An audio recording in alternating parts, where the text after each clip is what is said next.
পিঠাগুলো দেখতে যেমন সুন্দর, খেতে ততটাই মজাদার। আমের মধুমুখী পিঠা। আর এই পিঠাগুলো মুখে দিলেই মনে হবে যে মধু মুখে দিয়েছি।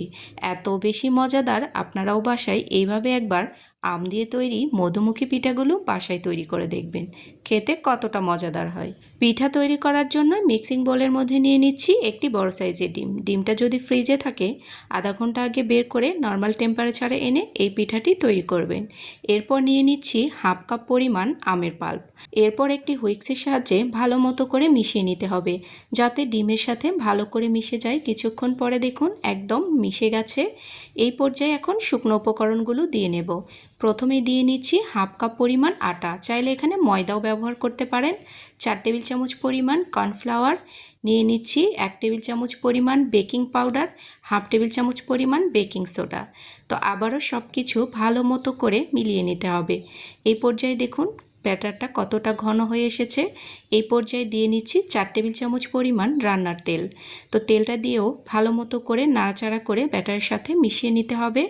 এখন আমি এখানে কোনো মিষ্টি ব্যবহার করিনি। এরপর আমি এখানে দিয়ে নিচ্ছি চিনি শিরা।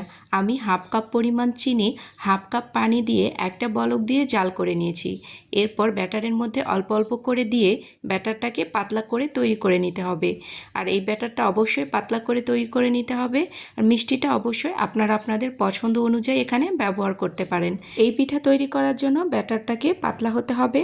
পিঠাগুলো তৈরি করার জন্য এখানে কয়েকটি কেকের মোল্ড নিয়েছি। এরপর এই মোল্ডগুলো সামান্য একটু তেল দিয়ে মুছে নিয়েছি।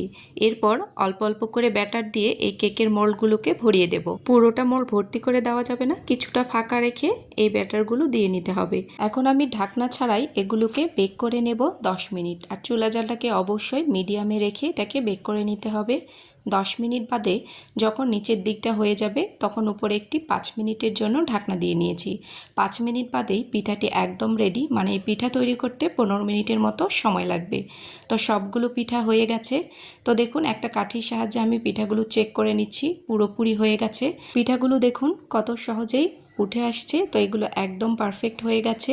তো দেখুন পিঠাগুলোকে আমি নামিয়ে নিয়েছি।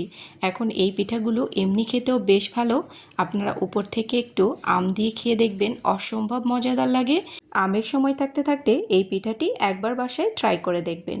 যদি পিঠার রেসিপিটি আপনাদের কাছে ভালো লেগে থাকে অবশ্যই শেয়ার করে দেবেন, যাতে অন্যরাও দেখে বাসায় বানিয়ে নিতে পারে। একটা পিঠা আমি আপনাদেরকে কাছ থেকে দেখিয়ে দিচ্ছি, কতটা নরম তুলতুলে, মুখে দিতেই মিলিয়ে যাবে। দেখতে যেমন লোভনীয়, খেতে তার থেকেও অনেক বেশি মজাদার। আজকের রেসিপিটি ভালো লেগে থাকলে লাইক, কমেন্টস এবং শেয়ার করে দেবেন। এই পর্যন্তই, সবাই ভালো থাকবেন আর আমার জন্য দোয়া করবেন। আমি আপনাদের জন্য আরও নতুন নতুন সহজ রেসিপি নিয়ে হাজির হব। এই পর্যন্তই, আল্লাহ হাফেজ, আসসালামু আলাইকুম।